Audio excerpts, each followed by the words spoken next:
Hey everybody, welcome to the Tarot Flow Show. We are so glad to have you here. And so, as we move ourselves forward and say hello, I say hello. My name is Allison Pickering, and I'm the host of the show. But of course, the star of this show is synchronicity, all those crazy coincidences. And our special guest today is comedian and mystic Ryan McGRANAHAN. So I'm really, really excited to have us all here today. And I want to introduce our co-hosts first. So let's say hello to, from Scandinavia, the OG savant, mystical, wonderful friend of mine and high-level dude. This is Kefri Scarabus. Welcome, Kefri. How you Hi. doing today? Thank you, Alison. I'm fine. Good. I say today, but of course, where you are, it's late at night, and so I appreciate your making time for us today. And then also from Southern California, born in Japan, gone all over the world doing rock star hairdos and being his general brilliant self. And this is Mike Bonner. Mike Bonner, hey! Hi, everyone. How you Hi. doing? Good. How are you guys? Excellent, excellent. So I thank you both, as always, for being here for our Tarot Flow show. We have LA native and someone who really came in to save the day. We had a guest scheduled who had heat stroke, and this guest who was scheduled for a different date agreed to come sooner. And so I so appreciate his spontaneity, his brilliance, his mysticism, his funniness. He's a comic. He's all kinds of things. He is Ryan McGRANAHAN. Come on in, Ryan. Thank you Welcome. so much. I'm so excited to be here today. This is going to be a lot of fun. I'm really looking forward to it. And you know, those synchronicities you mentioned up top are like the chili crisp spice of life. So I'm looking forward to that. That's been a strong theme throughout sort of all of my mystical endeavors and life recently has been sort of this kind of mysterious synchronistic timing to things and like a real flow to it. So I couldn't be more excited to explore it.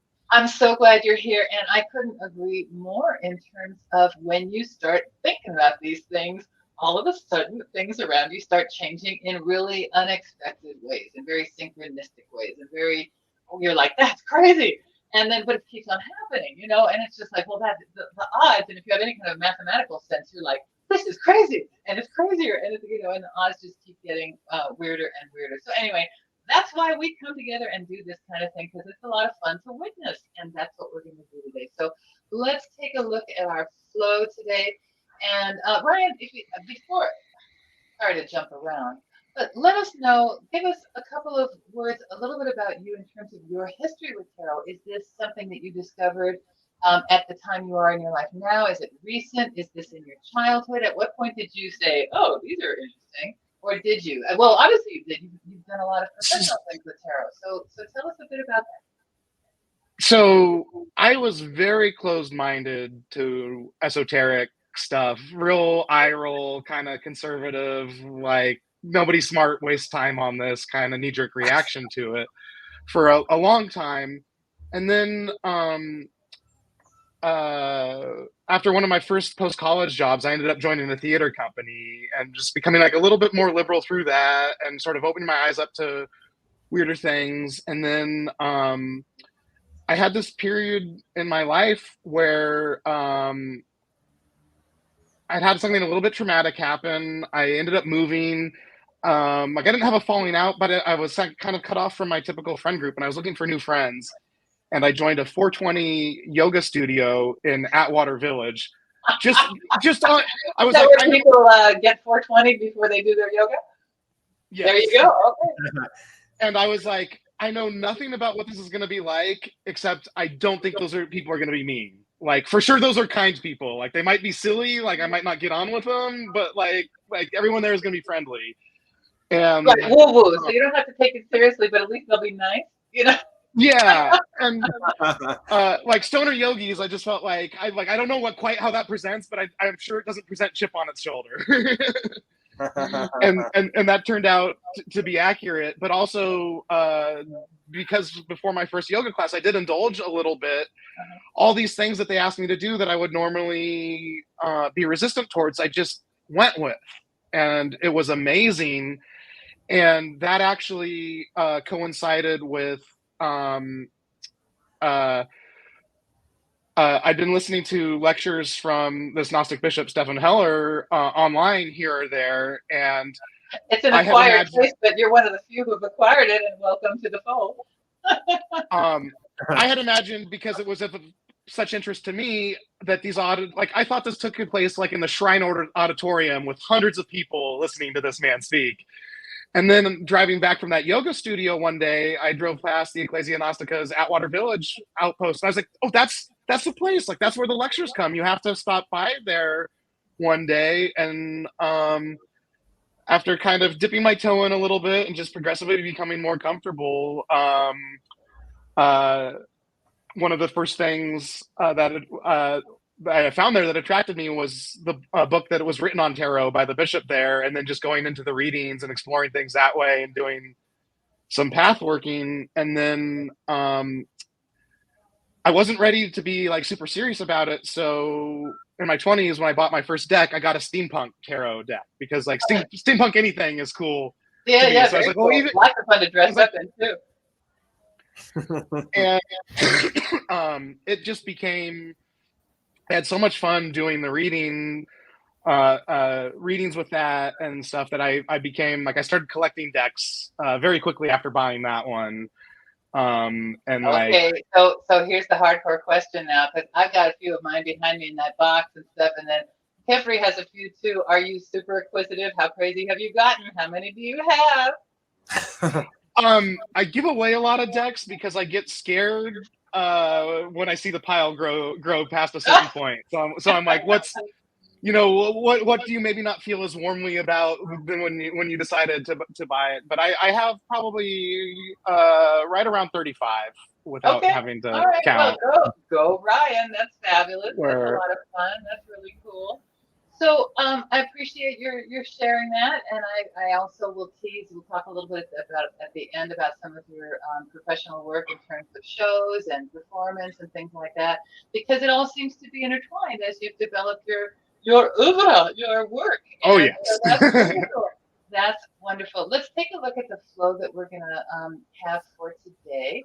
And so we've had a chance to get a brief meeting with you, and we're gonna ask you to maybe pick a focus card after we show, we give our folks a chance to take a gander, to take a look at the major arcana. We'll have some connections, and then we're going to do a 7-card reading.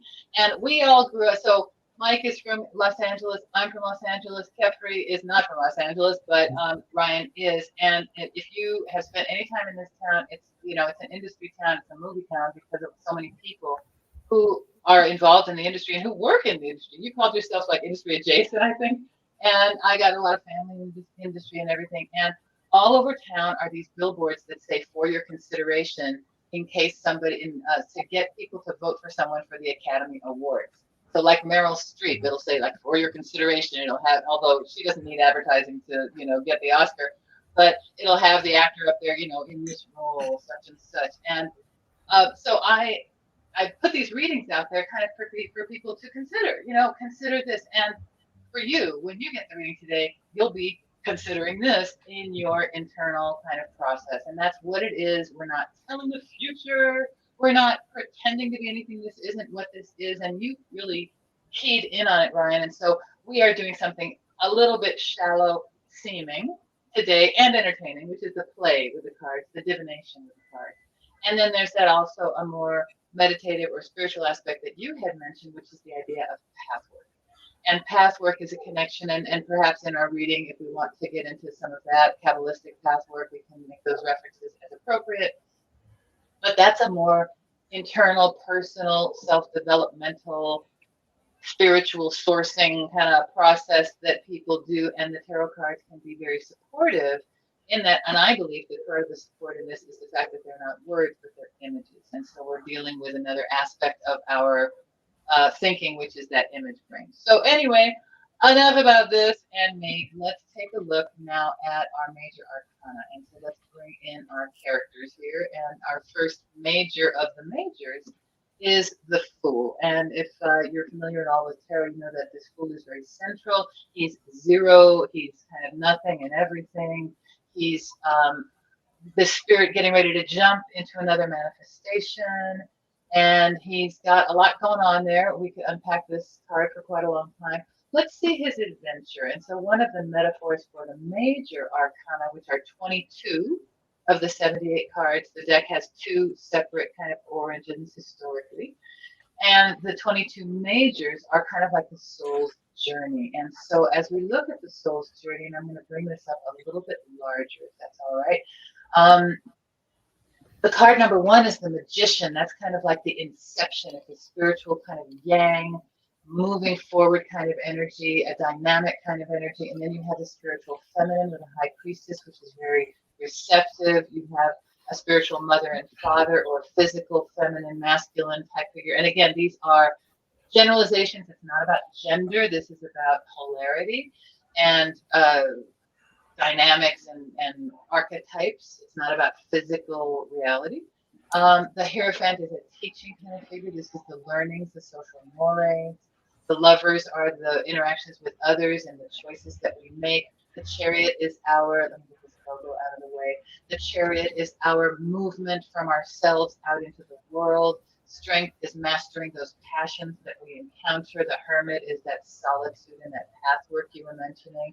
The Wheel of Fortune is when we bump into everybody else's path and trajectory. The Justice card is achieving balance and a point of harmony and righteousness internally and externally. Sometimes we might run afoul of those kinds of spiritual and physical laws ourselves, or our paths might require us to do differently, and that's the Hanged Man. Sometimes major changes happen, like the Death card, not physical death, but just stuff that you can't control, but you have to deal with it anyway.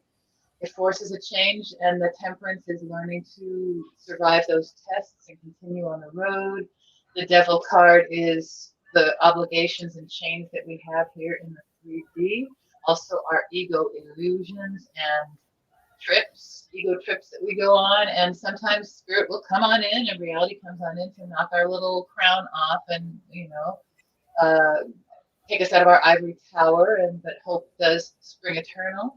And we have that star of hope, and then the lightning flash we saw in that tower card will illuminate our darkness, but still is it kind of hard to figure. It was just one big flash, and now we got to figure out what we remember, and that's very murky. There is the full sun liberation with a naked child on the horse here of freedom and a new awakening, which is represented in our judgment card. And we're marching to a new drummer then in this new cycle with this new victory, a new portal to a new place, which is that world card. And then we're going to have a chance to cycle yet again into a new cycle with the Fool, et cetera, et cetera. So, Ryan, as we think about these cards and as we all look at these cards, and let me take you off mute for the little doggy dog there, and let's see. Is that the one who was sleeping on the bed there? That's very nice. So, what of the major arcana are your? Do you have a favorite in here? Do you identify with one of them?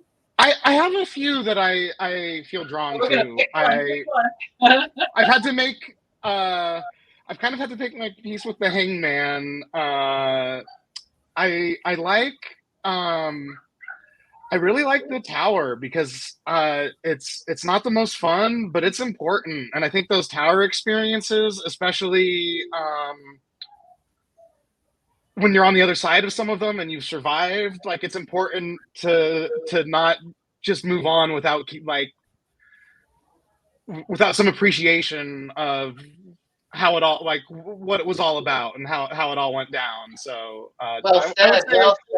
Forced to choose, I'm gonna go with a scary-ish seeming one, the Tower. Wonderful, wonderful. All right, so Pepper's gonna put up our Tower card, and I'm gonna take down my slides, and we're going to now take a look at that. And so here's our Tower card.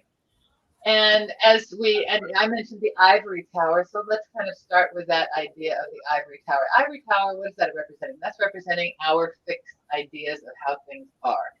And so when we have our little idea that is fixed of how things are, oftentimes something will come in and knock us out of that particular notion, that particular, I don't know, delusion or construct or whatever you want to call it. Perhaps it's an arrogance. Ivory Tower can also indicate that we see ourselves as above people. And sometimes things come in and knock us down and disavow us of that particular little idea. Or it could just mean this is not a good path for you. You're so attached to it. You're so attached to it. We've got to divert you.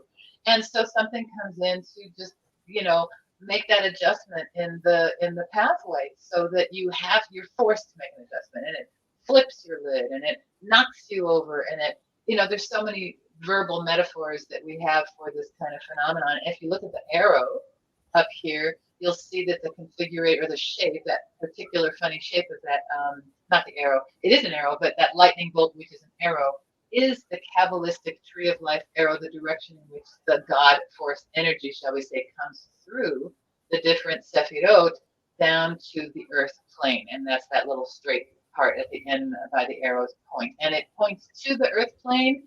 It blows it up a little bit, so it kind of makes a change in our 3D reality that forces a new perspective on us. And sometimes people, I think, Kefri, maybe you would like to share some more of your insight about the Tower card. What can you tell us that we have that I haven't already occupied the time with? You have said much, Alison, but it is a Tower moment that you are saying, Ryan, and what comes after it is a sort of attempt, a temperance motion that you learn to see what it's all about, and also balancing those forces actually without going into them, but pondering them, I would say. And the result of it is actually that you will be balanced, because you have passed behind this thing that has been the Tower moment, and now you have transferred into something, a higher place, so to speak, in yourself, and you can see more clearly on things, I would say. And there is a lot of light in this place where you have come to, because in the tree of life, in the Kabbalistic tree of life, it's the middle spot, the balancing sephira of Tiferet, actually, because Thank that you. is above. That's above. Thank you. Okay. Yeah. Wonderful. And sorry, I apologize if I cut you off. Mike, I'm going to ask you, because it seems like you and Ryan might have a little bit in common in that you enjoy those difficult cards. And so when you look at the tarot card of the tower, what are some things that come to mind at looking at this image? Well, obviously, you guys already covered the first part of it, of things. Just let's see, the things that we've been doing no longer serve us in whatever form that is. And so I'm going to go back to Ryan and refer to you and say that it is about appreciating what has been taken down. But I also think that before the appreciation comes a lot of reflection. So for me, the tarot card, the Tower card, every time I see that in a reading, I think of kind of something that's simple. It's just something you've been doing for, I would say, a long time, or at least a good chunk or a phase in your life it's just come to an end, and there needs to be a lot of reflection in order to change that kind of thing. And then also it goes. We're not doing this as a reading right now, kind of reading the card more neutrally, looking at some of the images that are in there. But I think that the things that the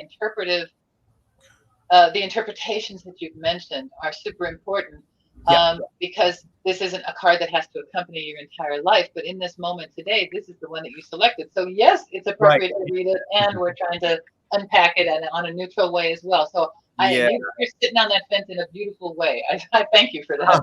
Well, I always notice that when the Tower comes up too, people have a tendency to focus on just the tearing down of everything. And maybe that's just my Scorpio-ness, with looking at everything being birth and death and rebirth again. So I always think it's super, super important to, and like a friend said, this applies to the Tower. You can't do new things the old way, or the old ways. So it's new things, new ways. But yeah, I find you know what? That brought something up for me.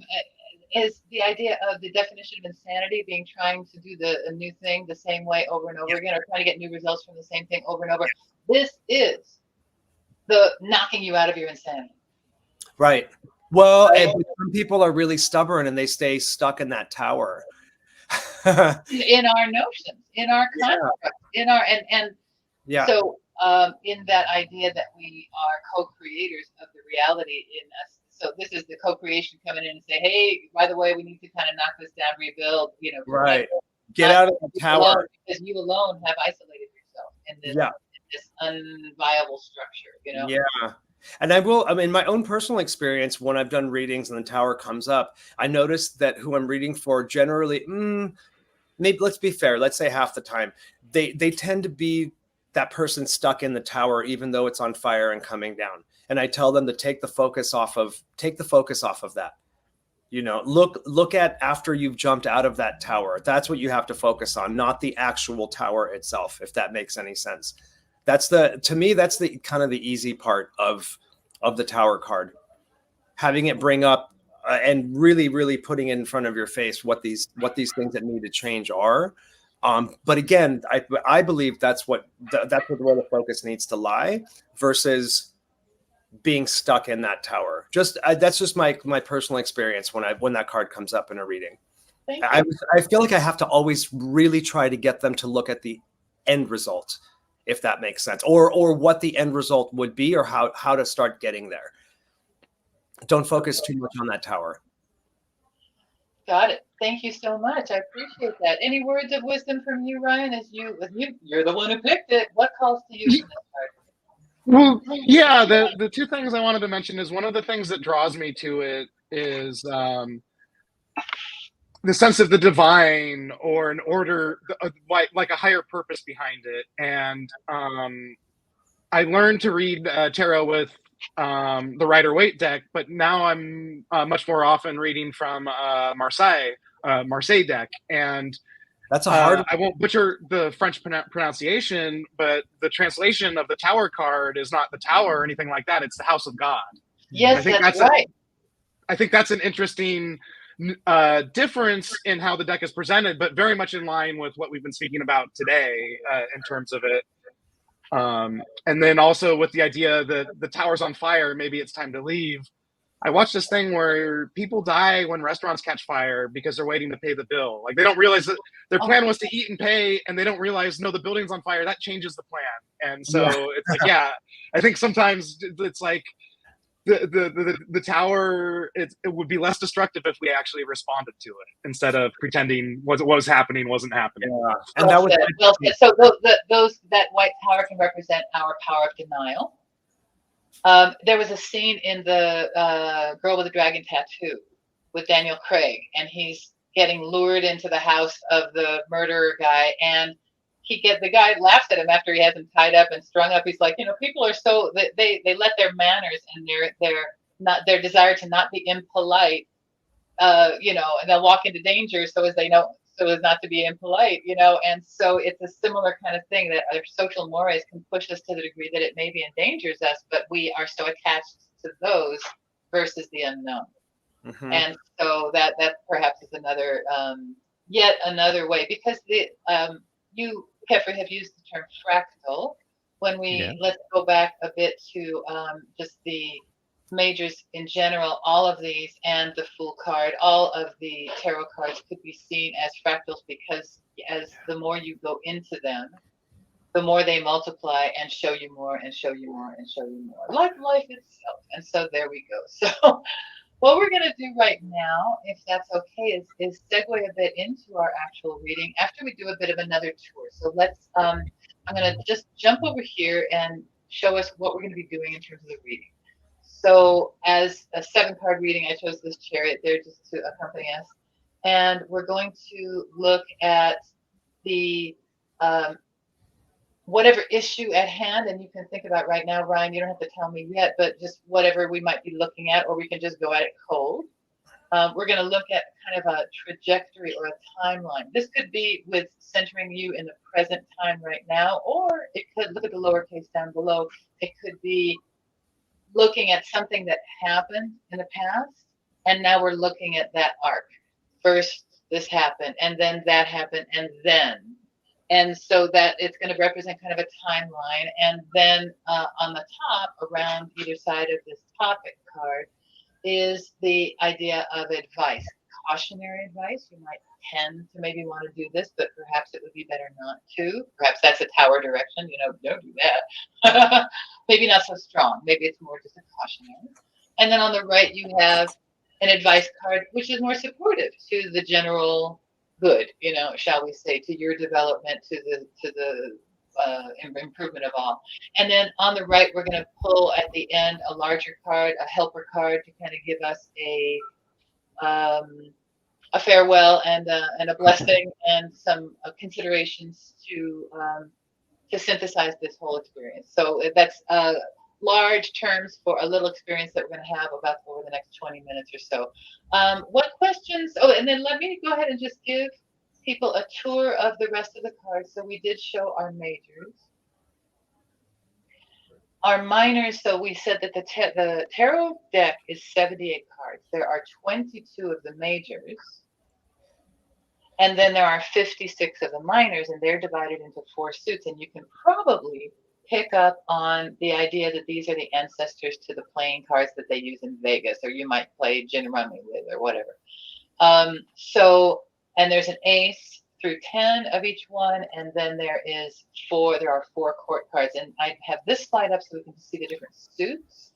The wands is the spark, the first fire. And the wands are what gets us going. That in turn has to be cared about. It has to be invested with emotion. That's the cups suit. Then we got to move things into a planning stage. That's the rationality with the swords suit. And then we take it down into the 3D, into the earth plane.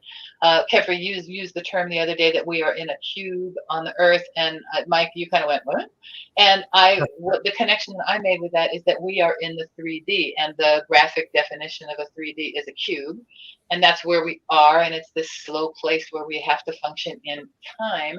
And the other thing that we have to function with is our 5 senses. And so that is the reason people freak out. They're like, witchcraft, no. But it's not witchcraft. This is a symbol. The 5-pointed star is a symbol of our 5 senses. And those are the instrument, the gifts that we have to comprehend, apprehend, deal with, create within in this physical world. The creation ones are kind of before, but this is the carry it out card in the pentacles. And so a quick look at the suits here. 1 through 10 on the left side with our wands, that fiery sign. You can kind of see the progression maybe of a creative project or of a relationship, or the passion behind a relationship.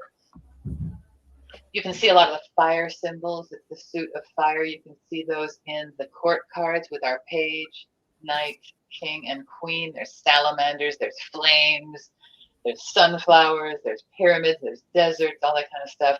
In our cups, on the other hand, this is water. It's emotions, it's feeling, it's calling and mission. And the Ace of Cups, you can see like the progression of an emotional relationship, and all the symbols of water on our page and knight, the fish, the stream, the oceans, all the different watery symbols there. When we get to the intellect and the mind, our minds can be pretty darn cold. Think surgery, calculation, strategy, all those things are very, very analytical. And so that's that razor's edge. It is or it isn't, that kind of thing. And so this suit is very airy. And look at all the clouds and birds and butterflies and things like, and wind depicted in these cards. And finally, in that earth plane, we've got the pentacles. These are like creative. This is like real life. What happens in real life? A business could be traced through these various stages. And then we have all these earth symbols with like crops and agriculture and grapes and abundance and fruit and flower, all depicted in these majors. And so thank you, everybody, for taking that little tour of those with us in preparation for our reading. And so, you're going to love this, Ryan. The 9 of Swords. Oh, wow. I love it when people have a sense of humor.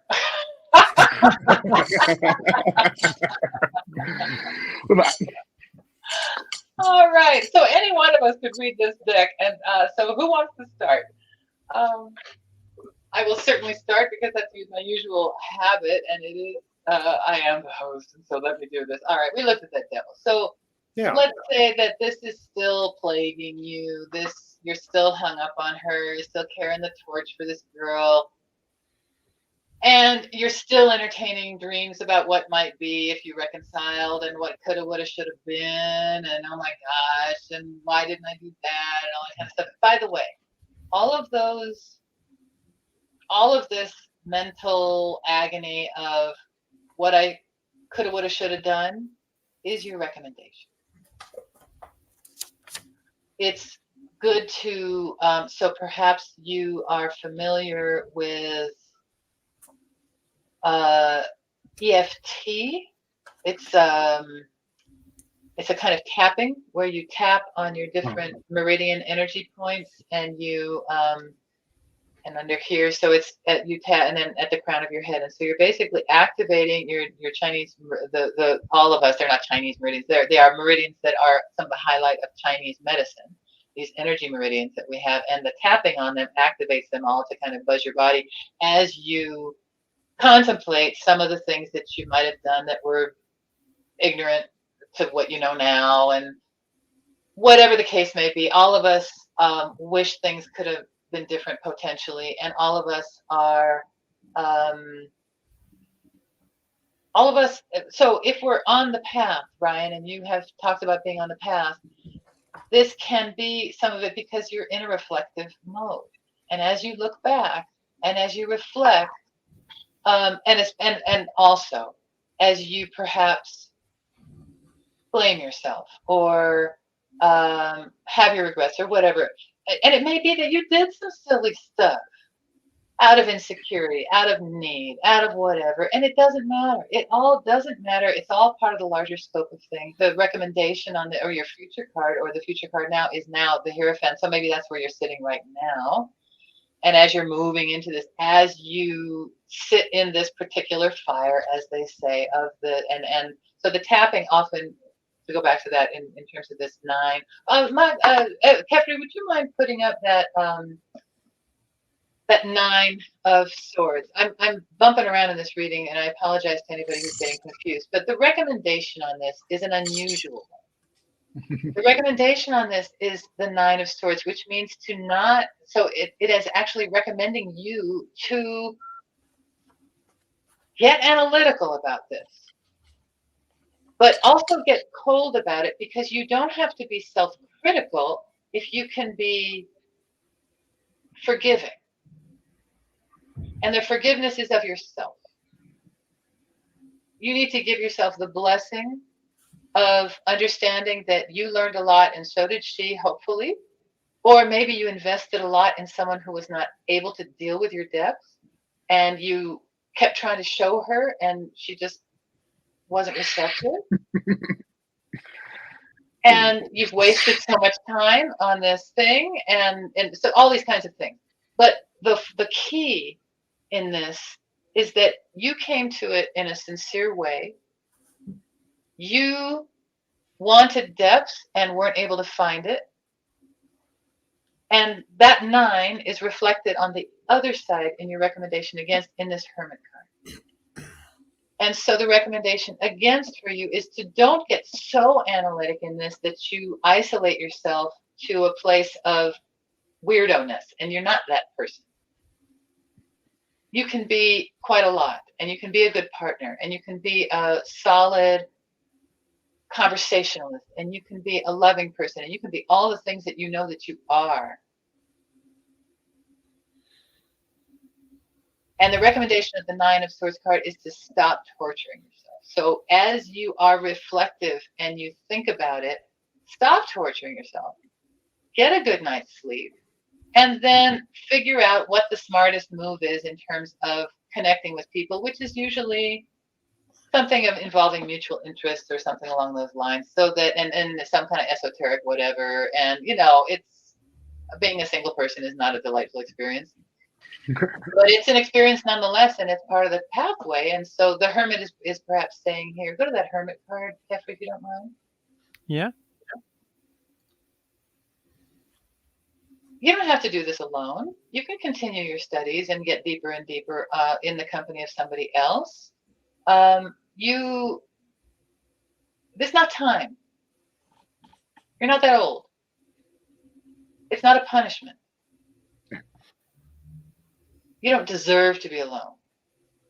This is not a conclusion you have to come to that you must follow this path because nobody wants you. I mean, all that kind of bullshit that people entertain in their brains, Those are the kinds of swords that are killing you. That is the recommendation that you acknowledge and drop, because they are ultimately nightmares, not realities.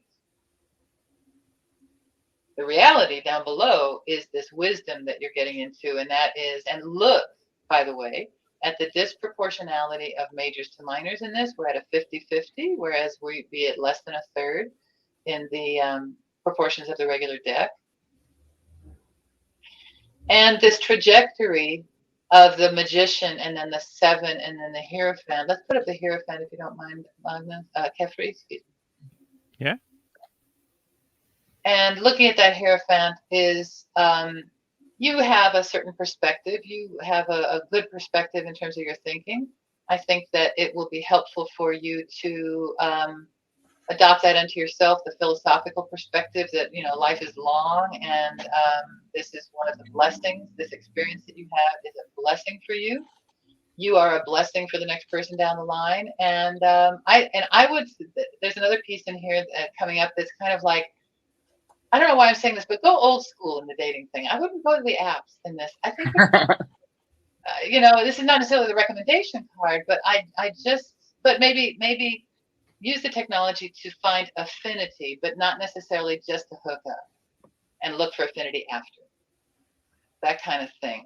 So let's put back that Hierophant card. I changed our order of interpretation for today, guys, and I apologize. Who would like to go next? And then when would you want Kefri to pick that other card? So 2 questions. If I can go first, mine's very short. I was just looking at the 9. So the Hermit being the 9, and then the opposite end of the 9 of Swords. What I see is with the Hermit, it's about the difference between isolation and solitude. Isolation is forced, solitude is voluntary, and solitary, just being in solitude is, I find, really transformative. And I think that what the 9 of Swords is saying is just how to, I guess, just really look at how you handle your worry and stress about the situation, or maybe situations. And so instead of kind of keeping yourself up all night, blaming yourself, as Allison was mentioning earlier, whether you're doing that or not, maybe instead of ruminating on that, switch your way of thinking, because that's isolated thinking, I think. So if you kind of switch it over into a solitude way of thinking, then you can explore how you handle the worry and the stress of the situation versus what you did wrong, what you could have done, what I should have done. You can't really do that, which goes back to the Tower card with the whole completion. I just think that with the Tower card that you kind of use as inspiration, and then directly, looking at the Devil card right there with what you had said about this, sort of dating or relationship situation that you were in, I just find it almost kind of comical that is that those are the top 3 up there, because it really couldn't be any more obvious. You know what I mean? That's why we love the cards. Yeah. So anyways, I hope that makes sense about the 9s, about them both being on opposite ends of each other. But like I said, the Hermit for me is always, always, always, I love that card. It really is about how you handle isolation and or solitude, and which one you pick. That's a terrific distinction, Mike, and I appreciate that. Kefri, tell us what you see. And then put up any focus cards that you want to look at. I will put up that when I have told you what I see in the cards, actually, if you don't mind, Alison. Please. I will go a bit deeper, I think. And the Devil card, to me, I think also, Ryan, that you want this relationship, but you also have a fear that it could be too controlling or too limiting and so on, because that is also in the devil actually. And also the Hermit I look at as the cautionary card in combination with your profession as a comedian, because I would say, because this card is about spreading light to the world actually, and I would say that the cautionary thing here is, don't look at this in a comedy thing. Look at this as reality. And the 9 of Swords, there is a secret in that card, and it stares us blind actually in the eyes, because there is a ladder behind her with the swords, and you can climb out of this actually. You don't need to ponder it in agony actually. You could climb out of it, because there is a solution of this actually, and you will come to that, I think. And the bottom row, I see like you have everything in the past actually, your magical sense for how to entertain, and you have all the tools, you have the tarot, you have everything. But for the moment it has been like an overload in this situation with this 7 of cups actually. And that is also connected to Venus energies, so we have also the love thing here also. And the Hierophant I look at, that is you actually meeting your audience in a new way, because that is what will come out of this situation. You don't see the connection now perhaps, but it will come actually. And perhaps also you could use some esoterical deeper things in your comedy also. It will probably develop after this situation has been solved. And now I will draw the 7th card for you and look what it is. And it is the Judgment card actually. Another major. Yeah. There you have it. And it is like, this is an awakening on several levels, I would say, an ascension, both in your profession, both in your way of looking at life, and so on and so on. And it's very good, actually. When I look at that Judgment card, it's very beautiful, and it totally portends a new beginning, a new self-identity. I recommend any NLP book to you, any kind of self-hypnosis for personal manifestation, all that kind of stuff. I know that it's not so popular in the bishop's mind, shall we say. However, having a can-do attitude toward money these days is a helpful thing, and as it is towards relationships, and it is important to acknowledge. And I think that it really lives in that suit of the cups. And so let's go that in that 7 of cups. You do have the 7 of cups in this moment, and there's some good old esoteric books like back from that New Thought movement in the 20s and stuff, and they talk about the feeling. What your feelings are, the internal feelings that you maintain, are going to be the driver for the quality of your life. And so in that way, you can shift perhaps from the 9. Let's go ahead and put that 9 of Swords up again, please. In using then the power of disciplining your emotions and your thoughts in this case to climb up and out. Recognize, open your eyes, recognize that none of those swords is actually, sticking you, making you bleed, except psychically, so to speak, or psychologically more accurately. But maybe psychically too. It's entirely possible that you're dragging energy-wise because you're losing all this energy to the regret and to the self-recrimination or whatever processes are entertaining you this particular day. Because we do entertain ourselves with our drama. And so that's another thing to, so rather than drama, move into a more wisdom stance and a more perspective stance like that Hierophant. And then the Judgment. So looking at that Judgment card, this has been a big, fat wake-up call. And the Judgment card is going to also show us a new color scheme, which is interesting. So notice that the colors we're moving into are much more kind of whitened or tint. You know, that's the addition of white. And so that's kind of moving up, up, up. And so this energy from above is available to you and for you to get out of this old box that you've been in, and in this old relationship, which is now, I'm sorry to say, perhaps dead, at least in its old form. And you are ready for a new reality. And so that's what I would say here. Mike, what do you see in the Judgment card? Whenever I see Judgment, I think of Pluto, because it's related to Pluto, which is all about transformation, birth, death, and then rebirth again. That's, well, you're such a Scorpio. It's true. No, it's true. No, it's my cross to bear. What's your sign, Ryan? I'm a Leo. Oh, you see, we've had a couple of Leos on here. It must be you want to be on, you know, the people they step up to do this are the Leos. We appreciate you. Being a fellow Leo, I will say Leos rule, har, har, har. Yeah. So, what do you see? So, this is your crazy reading. Oh, I'm sorry, Mike, go ahead. Oh, no, just the last thing I was going to say about the Judgment is that I always feel like, I always see it as a connection to a higher, something higher. Whenever I see Judgment, and that's it. Thank you. So may you, and then look how that's reflected in that Hierophant card. So if nothing else, if this relationship has caused you to, like, I don't know, pray for help. Help me, God, not be such a crazy person in this. I've been through a lot of breakups. Okay, help me figure out what this is supposed to mean.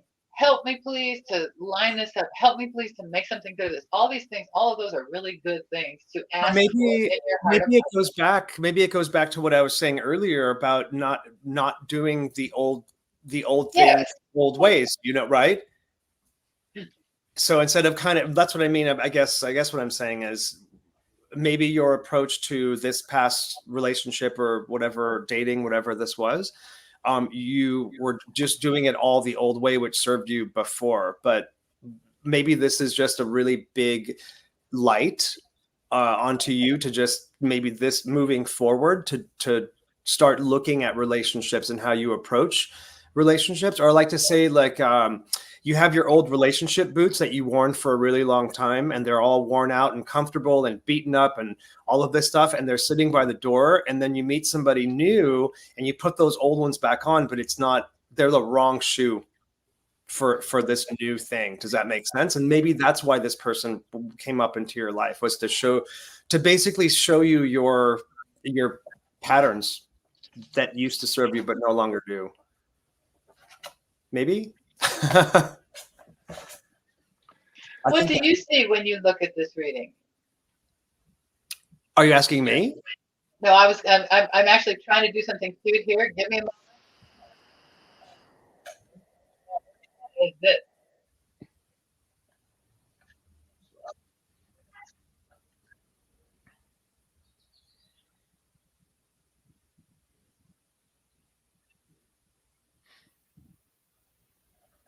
Just my silliness. I don't even know if that registered. So there we go. Did it play the New Shoes song or no?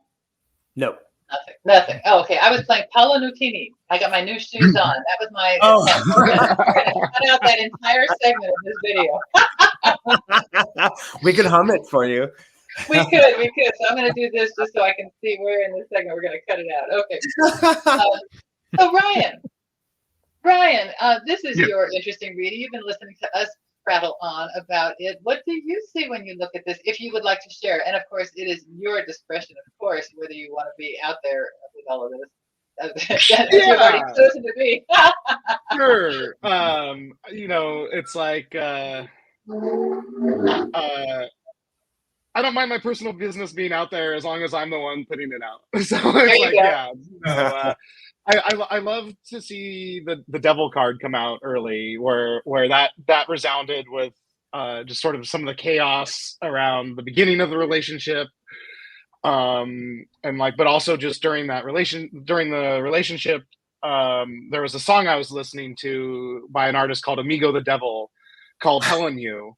And he's singing to this woman about how she's the only person he'd go to hell for, and that like hell is only going to be tolerable with her. And that was kind of how All I those felt. crazy promises we make. I will die for you. I will die for you. Yeah, and like there was some self-destructive behavior on this other person's end, and there was this point where I was like, oh, you know what?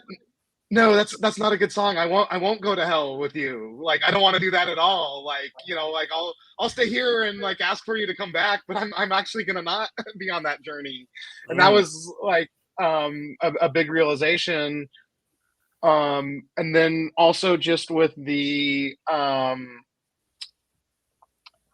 seeing the Seven of Cups and kind of the idea of illusions, where like I was definitely there were warning signs that things weren't quite what they seemed, but like I like you know, nobody likes to meet those signs. Please, we're like full steam ahead, baby. Yeah.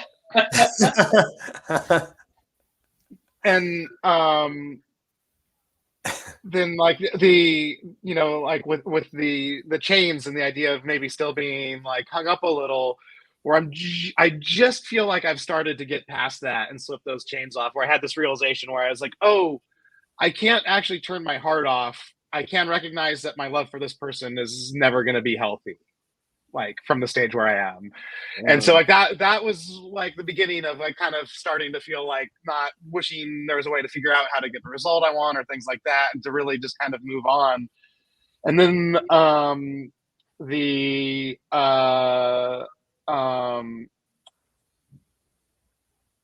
really liked what everyone was saying. I think the one thing that was maybe missed, because none of you are as in my head as I am, but to me, when I saw that Nine of Swords come out, I think it's because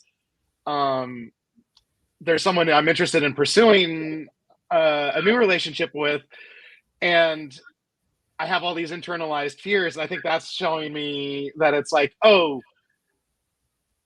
that's not pleasant to hold on to those fears, but those also might not be based in reality. That it's more of a right.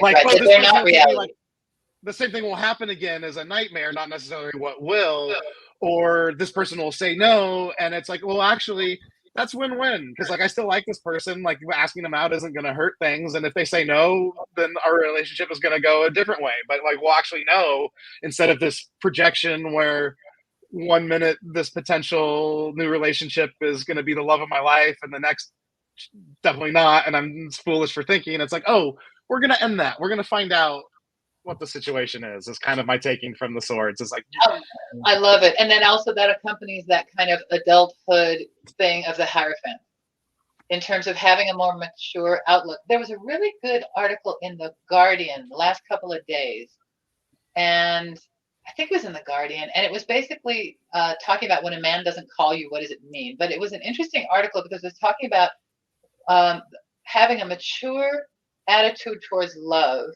Maybe it was somebody else's. Sorry. But it was the idea of having an attitude towards love that if you're not going to be together, you can still send them love.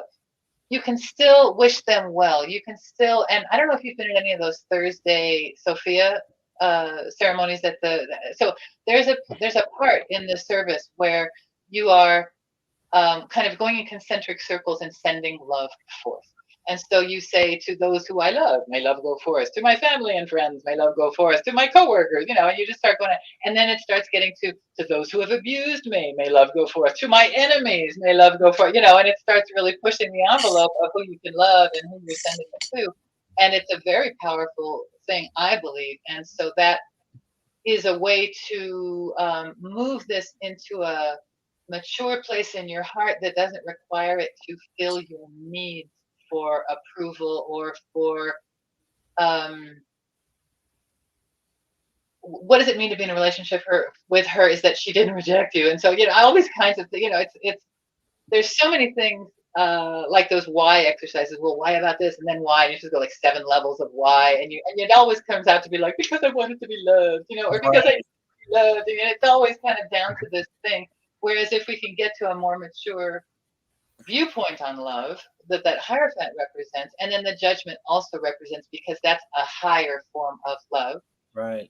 then we can get perspective, and we can get some distance from the immediacy of the drama and go more into the maturity of the growing character and person who's moving through life that can be valued and valuable to another after this wrenching experience, and can bring all that beautiful wine, of that experience to that new experience. And that new experience doesn't have to be the old nightmare. So I think that's a very astute interpretation on that card. Also, stop dreading and get into the NLP in terms of internal self-talk. It's very powerful. I also just noticed right now that the center column with the devil and the 7 of cups going straight down, both of those they have a lot to do with illusions. Yeah, Maya. Mm-hmm. Right. And so I would say, and with all due respect, I would say this to anybody, but because of those two being so kind of opposite of each other, but they're both in line above and below with the illusionary, maybe use some caution with yourself in kind of moving forward in a love relationship or seeking it, that you're more into the person versus the idea of love. Does that make sense? Just based on the illusionary sort of relationship between the devil and the 7 of cups. I just literally saw that when I brought that up. It's like, okay, maybe that to me, if I got a reading like this, that's what I would definitely take in from that. Make sure I have to be cautious whether I'm more in love with the idea or more in love with the person or thing that I'm pursuing. I like that. That really resounds. Really? That's why I said, with all due respect, I didn't want to be too. I'm forward, but I still want to be respectful. No, yeah. I'm glad you were. That hits. And also look at our place too, because you have like basically the underworld of the devil, right? And then you have this sort of heavenly appearance right underneath it. And I mean, technically on an earth plane, they should be the other way around. So in that alone, or in conjunction with the illusions, be careful that you're not upside down about it either. I will speak a little bit more about not being upside down. What would upside down be? Let's give us an area of upside down. Upside down in your thoughts, maybe twisted around, and maybe not knowing your place with certain things. But I really, honestly, I'm just getting a super strong feeling it's about the illusions. And I would be very, very cautious once again about letting the illusions of this sort of grandioso idea of love versus what the person is, or not the person is, but sort of keep yourself in check with both of those. That's really, honestly, that's like the main thing that I'm getting from that. I like that a lot. And at least part of the situation with this person that I think might be leading to see that was a lot of what you described, where I was interested in a platonic friendship, and then they introduced the romantic element to it, and then that just felt so nice to have. Like, it'd been a while, and it didn't focus on all the reasons that maybe that's not the most natural relationship for us. And so like there goes, like there's more to it than that, but there's a lot to what you said that I'm like, yes, that is for sure something to watch for. Where and like what do I actually want versus just like, like it feels nice to be desired, but is like actually do I need it from this person in this specific circumstances with this set of challenge or whatever? Or is it just the idea of it? You know what I mean?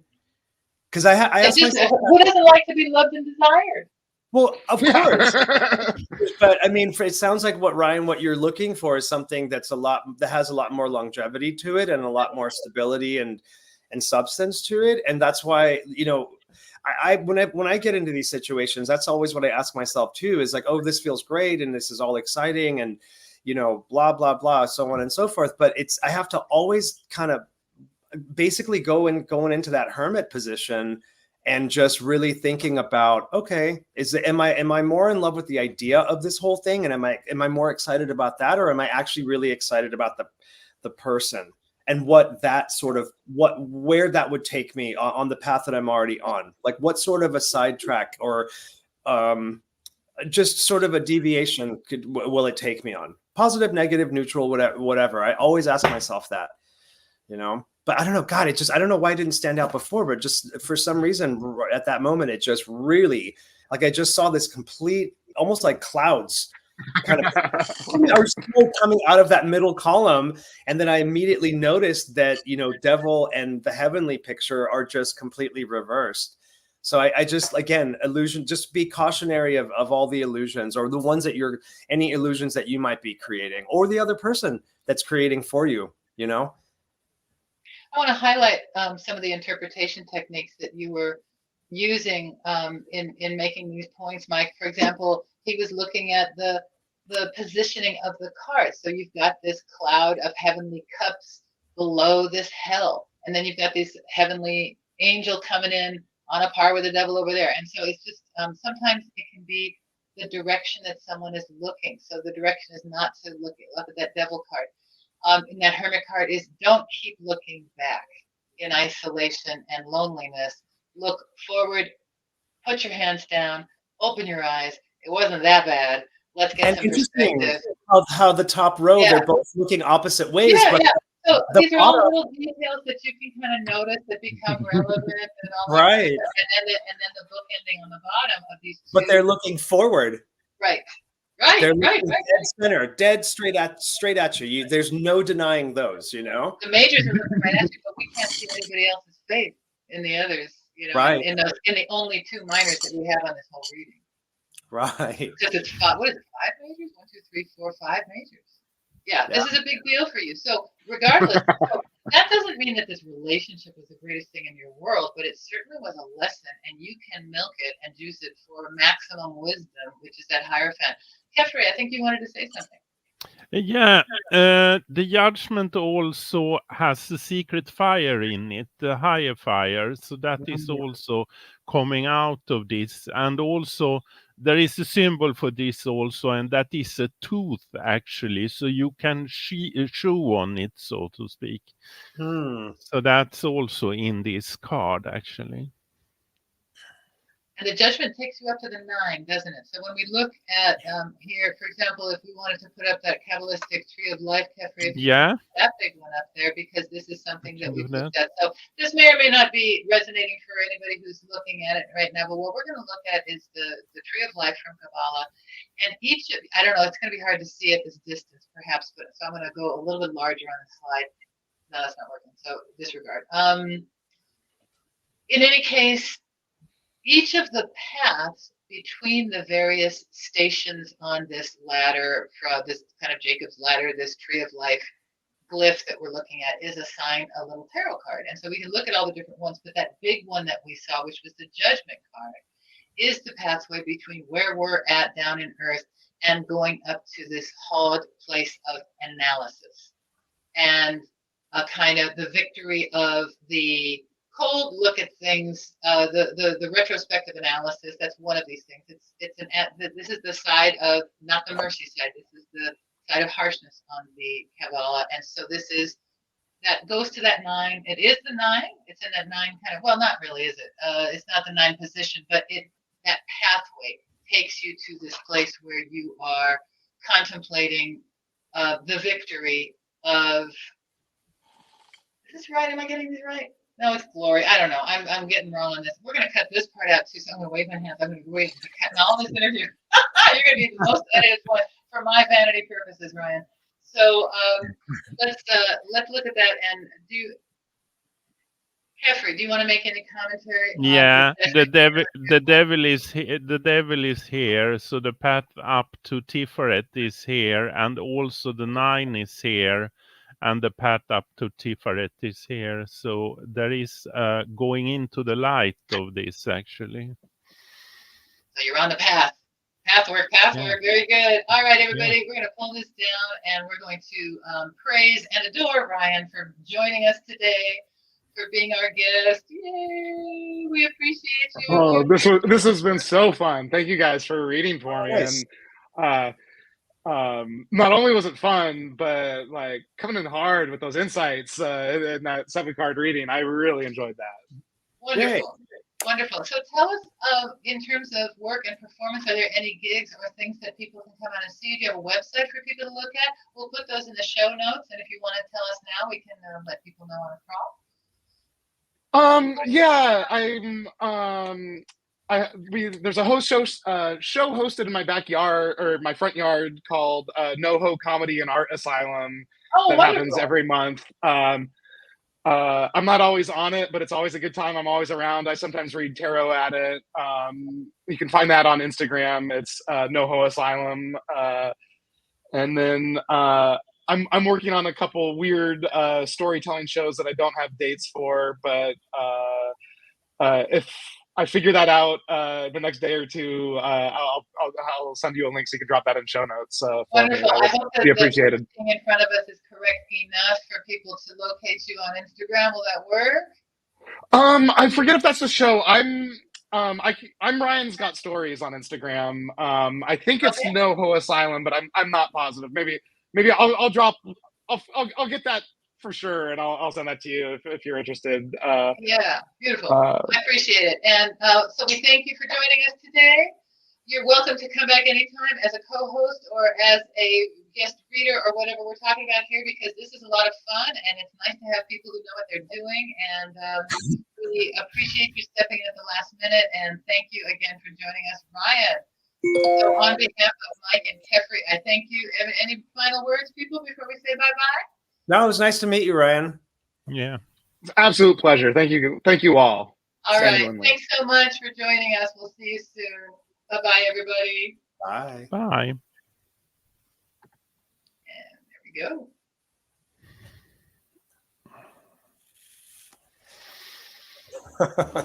go.